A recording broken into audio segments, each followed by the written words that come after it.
2026 ജെഇമെയിൻ first സെഷന്റെ നമ്മുടെ percentile score പ്രഖ്യാപിച്ചപ്പോൾ നല്ല അടിപൊളി ഒരു സ്കോർ കരസ്ഥമാക്കി നിരഞ്ജൻ ജയ് പിള്ളൈ എന്ന് പറയുന്ന ഒരു മിടുക്കനാണ് എന്നോടൊപ്പം ഉള്ളത്.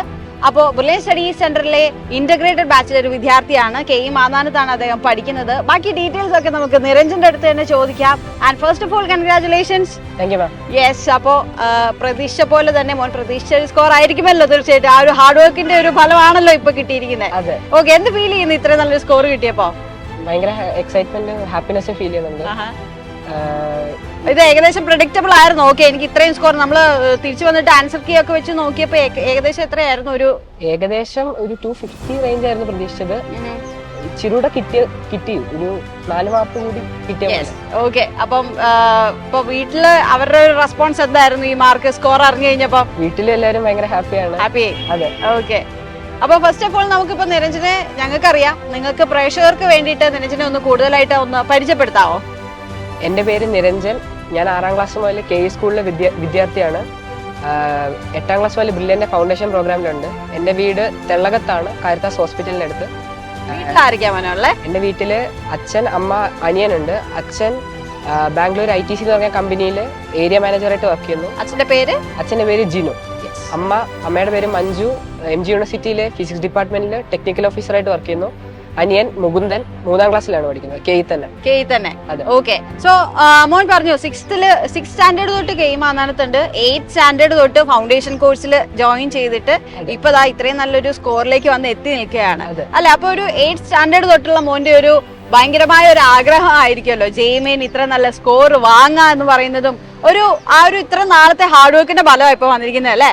അപ്പൊ എങ്ങനെയൊക്കെയായിരുന്നു മോൻ ആ ഒരു ജേർണി തിരിഞ്ഞു നോക്കുമ്പോൾ? എങ്ങനെയൊക്കെയായിരുന്നു മോന്റെ ആ ഒരു ഹാർഡ് വർക്ക് ഫേസും ഒരു കഷ്ടപ്പാടും പഠനവും ഒക്കെ? എങ്ങനെയാണ് ഇത്രയൊരു നല്ല സ്കോറിൽ എത്തിച്ചത്? എങ്ങനെയാ? ഞാൻ 8th മുതൽ 10th വരെ ഓൺലൈൻ ആയിരുന്നു എൻ്റെ ഫൗണ്ടേഷൻ. അതില് ഞാൻ എക്സാംസിന് നമ്മള് പ്രൊഫസേഴ്സ് ക്ലാസ് എടുക്കുന്നതിന്റെ കൂടെ പഠിച്ചു പോകാനാണ് നോക്കിക്കൊണ്ടിരുന്നത്. 9th കുറച്ചുകൂടെ സീരിയസ് ആയി, ശരിക്കും പഠിക്കണം എന്ന് മനസ്സിലായി. അപ്പൊ നോർമലി പഠിക്കുന്ന അത്രയും പഠിച്ചാൽ പോരാ എന്നൊരു ഐഡിയ വന്നു അല്ലേ? 10th ബ്രില്യന്റെ സ്ക്രീനിങ് ടെസ്റ്റ് എഴുതി, ബ്രില്യൻ സയൻസ് ഒളിമ്പ്യാഡ് എഴുതി. അതിന്റെ ശേഷം 11th 12th IIT ബാച്ചിൽ ജോയിൻ ചെയ്തു. BSOയില് 2nd റാങ്ക് കിട്ടിയ ഒരാളും കൂടെയാണ് അല്ലെ ഈ ഇരിക്കുന്നത്. സോ അപ്പം അത്യാവശ്യം എന്താ പറയാ, ഇതുപോലത്തെ എക്സാംസിലൊക്കെ എൻട്രൻസ് എക്സാമുകളിലൊക്കെ നല്ല സ്കോർ കിട്ടിയ ഒരു കുട്ടി തീർച്ചയായിട്ടും ഇത്രയും സ്കോർ കിട്ടിയതിൽ അത്ഭുതമൊന്നുമില്ല. ആൻഡ് മോന്റെ ഒരു എപ്പോ തൊട്ട് വന്നൊരു ആഗ്രഹമായിരുന്നു എഞ്ചിനീയറിംഗ് പഠിച്ചാൽ കൊള്ളാം എന്ന് എപ്പോഴാണ് മോന് തോന്നി തുടങ്ങിയത്? എഞ്ചിനീയറിംഗ് സെലക്ട് ചെയ്തത് 10th എനിക്ക് IIT ബാച്ചിൽ ജോയിൻ ചെയ്യണോ എയിംസ് ബാച്ചിൽ ജോയിൻ ചെയ്യണോ സംശയമായിരുന്നു. പക്ഷെ ബയോളജി പാടായതുകൊണ്ടാണ് ഞാൻ IIT ബാച്ചിൽ. ബയോളജി പണ്ടേ നമുക്ക് പറ്റില്ല എന്ന് മനസ്സിലായോ? മനസ്സിലായി, അത് കാരണമാണ്. അപ്പൊ താല്പര്യമുള്ള സബ്ജക്ട് ഫിസിക്സ് ആയിരുന്നോ കുറച്ചുകൂടി ഈസി ആയിട്ട് മോന്?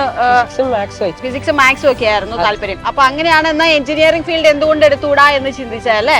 യെസ്. അപ്പൊ ഈ ജെഇമെയിന്റെ ഫസ്റ്റ് സെഷൻ എക്സാം അറ്റൻഡ് ചെയ്തപ്പോ കുറച്ച് വ്യത്യാസങ്ങളൊക്കെ ഉണ്ടായിരുന്നു ഇത്തവണത്തെ 2026 എഞ്ചിനീയറിംഗ് എക്സാമിന് അല്ലെ? അതായത് ഇപ്പൊ കെമിസ്ട്രിയിൽ ഒരു ചേഞ്ച് വന്നു, മാത്സ്, ഫിസിക്സ് എല്ലാം. ഏത് രീതിയിലായിരുന്നു ഇത്തവണത്തെ എക്സാമിന് മോൻ അറ്റൻഡ് ചെയ്തപ്പോ ഫീൽ ചെയ്തത്? എങ്ങനെയായിരുന്നു? ഞാൻ ഫസ്റ്റ് ഫിസിക്സ്, കെമിസ്ട്രി, മാത്സ് ഓർഡറിലാണ് അറ്റൻഡ് ചെയ്യുന്നത്.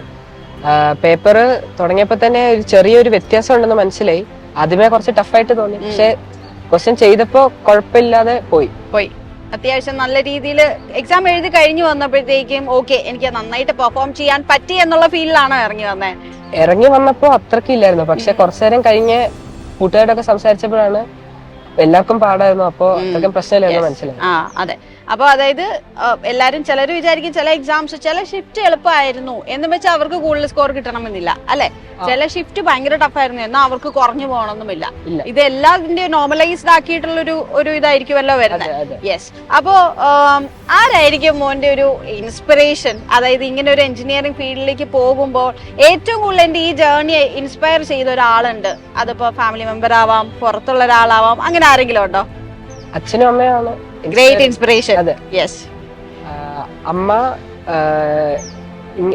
ഇങ്ങനെ പഠിക്കാനായിട്ട് ഒരു സപ്പോർട്ട് എല്ലാം പേരൻസ് തന്നെയാണ് തരുന്നത്. യെസ്. അപ്പം ഡേ സ്കോളർ ആണ് ഓൾറെഡി അല്ലെ? Scholar ആണ്. അപ്പൊ വീട്ടിൽ ചെന്ന് കഴിയുമ്പോഴാണ് ഫുൾ പഠനവും. അപ്പൊ അച്ഛനും അമ്മയൊക്കെയാണ് എക്സ്ക്ലൂസീവ് ആയിട്ട് മോന്റെ അടുത്ത് നീ മോന്റെ പഠനത്തിൽ ഹെൽപ്പ് ചെയ്തോണ്ടിരുന്നത്. അതെ. അപ്പൊ അമ്മയൊക്കെ എങ്ങനെയായിരുന്നു മോനെ ആ ഒരു സപ്പോർട്ട്? ഏത് രീതിയിലായിരുന്നു അമ്മയുടെ സപ്പോർട്ട്? കൂടെ പഠിക്കുക അല്ലെങ്കിൽ കൂടെ ഇരുന്ന് സപ്പോർട്ട് ചെയ്യായിരുന്നോ അതോ മെന്റലി എങ്ങനെയായിരുന്നു അമ്മയുടെ ഒക്കെ ഒരു സപ്പോർട്ട്? മെന്റലി സപ്പോർട്ട് ചെയ്യുന്നതാണ്.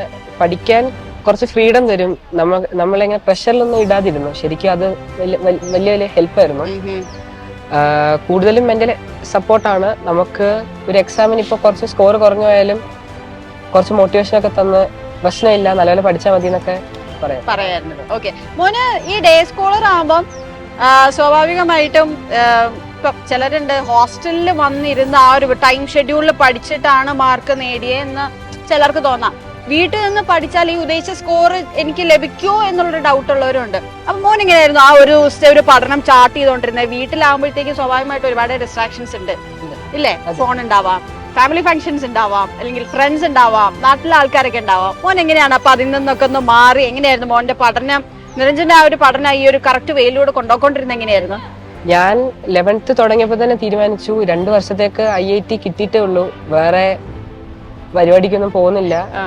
2 കൊല്ലത്തേക്ക് ഞാൻ എല്ലാം അങ്ങ് തൽക്കാലം സാക്രിഫൈസ് ചെയ്യാന്നുള്ളത് ഓർത്തോ? യെസ്. അപ്പോ അത് പേരൻസ് ബാക്കിയുള്ളവരെല്ലാം പറഞ്ഞ് മനസ്സിലാക്കി ഇനി ഫാമിലി ഫംഗ്ഷൻ ഒന്നും അങ്ങനെ വരാൻ 2 വർഷത്തേക്ക് പറ്റില്ല. അതുകൂടാതെ വീട്ടില് എനിക്ക് IIT പോകണമെന്ന് നല്ല ആഗ്രഹമുണ്ട്. കാരണം ഞാൻ അങ്ങനെ ഡിസ്ട്രാക്ഷൻ ഒക്കെ മാറ്റി വെക്കാൻ പറ്റുന്നത്ര നോക്കി. ആ ഒരു എന്താ പറയാ നല്ല ധൈര്യത്തോടു കൂടെ തന്നെ അത്രയും എന്താ പറയാ ഫംഗ്ഷൻസ് വേണ്ട എന്നുള്ള ധൈര്യപൂർവ്വം മാറ്റി വെച്ചുകൊണ്ട് ഇതൊക്കെ അച്ചീവ് ചെയ്യാൻ പറ്റും അല്ലെ? ഓക്കെ. IIT ആണെന്ന് പറഞ്ഞു. ഏത് IIT ആ താല്പര്യം? IIT ബോംബെ ആണ് താല്പര്യം. IIT ബോംബെ ആണ് താല്പര്യം. ഏത് ബ്രാഞ്ചിലേക്കാണ് താല്പര്യപ്പെടുന്നത്? CS ബ്രാഞ്ചാണ് താല്പര്യം. CS ആണ്. ഓക്കെ. അപ്പോ ഈ ഒരു പഠനത്തിന് വേണ്ടിയിട്ട് ഇപ്പൊ നിരഞ്ജൻ അറിയാം +2 ബോർഡ് എക്സാം വരുന്നുണ്ട്. ഒപ്പം തന്നെയാണ് ഈ ഒരു എന്താ പറയാ എഞ്ചിനീയറിംഗ് ഒരു എൻട്രൻസ് എക്സാമിന് വേണ്ടിയിട്ടുള്ള പ്രിപ്പറേഷൻ എന്ന് പറയുന്നത്. അപ്പോൾ നിങ്ങളെ സംബന്ധിച്ച് കുറച്ചധികം ടെൻഷൻ ഒക്കെ അടിക്കേണ്ട ഒരു സമയമാണ്. ബോർഡ് എക്സാം എങ്ങനെ പഠിക്കും, അല്ലെങ്കിൽ എൻട്രൻസ് എക്സാമിന് എങ്ങനെ പഠിക്കും, അങ്ങനെ ടെൻഷൻ അടിക്കാൻ വേണമെങ്കിൽ. പക്ഷെ ആ ടെൻഷൻ ഒന്നും ഇല്ലാണ്ടാണ് ഇപ്പൊ ഹാൻഡിൽ ചെയ്തുകൊണ്ട് പോയിക്കൊണ്ടിരിക്കുന്നത്. അപ്പൊ എത്തരത്തിലാണ് ഇപ്പൊ നമ്മുടെ സ്റ്റഡീസ് ഇപ്പൊ ബെർലിനിലെ കോച്ചിങ് ആണെങ്കിലും ഇവിടുത്തെ കോച്ചിങ് ആണെങ്കിലും എങ്ങനെയാണ് മോനെ ഒന്നിച്ച് കൊണ്ടുപോകാൻ പറ്റുന്നത്? എങ്ങനെയാ ഒന്നിച്ച് കൊണ്ടുപോകാൻ പറ്റുന്നത്? ശരിക്കും 2 സൈഡിൽ നല്ല സപ്പോർട്ട് ഉള്ളതുകൊണ്ടാണ്. നമുക്ക് സ്കൂൾ എക്സാംസ് വരുമ്പോഴത്തേക്കും നമുക്ക് കുറച്ച് അങ്ങോട്ട് ഫോക്കസ് ചെയ്യും. ബില്ലിന്റെ ഇപ്പോൾ ജെയ് വന്നപ്പോഴത്തേക്കും കൂടുതൽ ജെയ്ക്ക് ഫോക്കസ് ചെയ്തൊക്കെ നമുക്ക് നല്ല സപ്പോർട്ട് ഉണ്ട്, അതുകൊണ്ടാണ് ചെയ്യാൻ പറ്റുന്നത്. ഓക്കെ. അപ്പം ബില്ലിനിലെ ഏത് കാര്യത്തിലായിരിക്കും മോന് കുറച്ച് കൂടുതലായിട്ട് ഇഷ്ടപ്പെട്ട എന്റെ ഈ ഒരു സ്റ്റഡീസിൽ കൂടുതൽ ഹെൽപ്പ് ചെയ്തത് ഈ ഒരു കാര്യമായിരിക്കാം? കാര്യം നിങ്ങൾക്കറിയാം +2 എക്സാം എന്ന് പറയുന്നത് ഡിസ്ക്രിപ്റ്റീവ് ആണ്, എൻട്രൻസ് എക്സാം എന്ന് പറയുന്നത് ഒബ്ജക്റ്റീവ് ആണ്. ഇത് തമ്മിൽ നല്ല വ്യത്യാസമുണ്ട്, പഠിക്കുന്ന രീതികളും വ്യത്യാസമുണ്ട്. എൻട്രൻസ് എക്സാമിന് പഠിക്കുമ്പോൾ കുറച്ച് വാസ്റ്റ് ആയിട്ട് പഠിക്കണം, അങ്ങനെയൊക്കെ ഡിഫറൻസ് ഉണ്ടല്ലോ മോനെ. എങ്ങനെയാണ് നിരഞ്ജൻ അത് ഹാൻഡിൽ ചെയ്ത്? അത് ഏത് രീതിയിലാണ്? അപ്പൊ ഇങ്ങനെ ഒന്ന് പഠിച്ചപ്പോ എനിക്ക് ബില്ലിനിൽ ഈ ഒരു കാര്യത്തിനാണ് എനിക്ക് ഇത്രയും നന്നായിട്ട് പഠിക്കാൻ സാധിച്ചത് എങ്ങനെയാ നിരഞ്ജൻ അങ്ങനെ തോന്നുന്നത് കാര്യമായിരിക്കും? ബില്ലിന്റെ എക്സാംസ് ആണ് ഏറ്റവും എനിക്ക് നന്നായിട്ട് തോന്നിയത്. നമ്മള് കുറെ എക്സാംസ് ഉണ്ട്, എക്സാംസ് എല്ലാം എഴുതുമ്പോൾ എക്സാമിലൂടെ തന്നെ റിവിഷൻ ആകാറുണ്ട്. അതുകൂടാതെ ഡൗട്ട് ക്ലിയർ ചെയ്യാനും പ്രൊഫസേഴ്സ് വരാറുണ്ട്, പ്രൊഫസേഴ്സ് നല്ലപോലെ പഠിപ്പിക്കാറുണ്ട്. മോന്റെ നമ്മുടെ ബില്ലിനിലെ ക്ലാസ് ടീച്ചർ ആരാ? എന്റെ ക്ലാസ് ടീച്ചർ ജോസഫ് സാറാണ്. ജോസഫ് സാറാണ്. ഓക്കെ. ജോസഫ് സാറിന്റെ ഒക്കെ സപ്പോർട്ട് ഏത് രീതിയിലായി? ഇപ്പൊ ഔട്ട് നല്ല രീതിക്ക് സപ്പോർട്ട് നിൽക്കേണ്ട ഒരാളാണ്. നമ്മുടെ കൂടെ നിന്ന് നമുക്ക് എന്തുണ്ടെങ്കിലും ഷെയർ ചെയ്യാൻ പറ്റുന്ന ഒരു രീതിയിലുള്ള ഒരാളായിരിക്കണമല്ലോ. അപ്പൊ എങ്ങനെയാണ് ജോസഫ് സാറിന്റെ ഒരു സപ്പോർട്ടും? ജോസഫ് സാർ നല്ല സപ്പോർട്ടാണ്. നമുക്ക് പരീക്ഷയ്ക്ക് ഇപ്പോൾ എങ്ങനെയും മാർക്ക് കുറവല്ലോ ആയിപ്പോയിട്ടുണ്ടെങ്കിലും നമ്മളെ അപ്ലിഫ്റ്റ് ചെയ്യാനാണ് നോക്കുന്നത്. കൂടുതലും നമുക്ക് എന്തെങ്കിലും ഹെൽപ്പ് വേണമെന്ന് ചോദിച്ചുകൊണ്ടിരിക്കും. നമുക്ക് ഡൗട്ട് ക്ലിയറൻസ് സെഷൻ അറേഞ്ച് ചെയ്യാനും എല്ലാത്തിനും ഓൾ ഇൻ ഓൾ ആയിട്ട് ഇങ്ങനെ ഉണ്ടല്ലേ, കൂടെ ഉണ്ട്. യെസ്. അപ്പൊ ഇപ്പൊ ജെയ്മീൻ സെഷൻ 2 വരുന്നുണ്ടല്ലോ. അപ്പൊ ഈ ഒരു ഫസ്റ്റ് സെഷൻ എഴുതിയ ഒരാള് എന്നുള്ള നിലയിൽ എന്താണ് നിരഞ്ജന് അവരുടെ അടുത്ത് കൊടുക്കാൻ പറ്റുന്ന ഒരു അഡ്വൈസ് എന്താണ്? കെമിസ്ട്രി NCERT നല്ലപോലെ വായിക്കാം. അതാണ് കെമിസ്ട്രി NCERTക്ക് നല്ല ഇമ്പോർട്ടൻസ് ഉണ്ട്, കൊടുക്കണം. And what about physics and maths? ഫിസിക്സിനും മാത്സിനും പ്രോബ്ലം സോൾവിംഗ് ആണ്. മാത്സിന് കുറച്ച് ടൈം ബൗണ്ട് ആയിട്ട് ക്വസ്റ്റ്യൻ സോൾവ് ചെയ്യണം.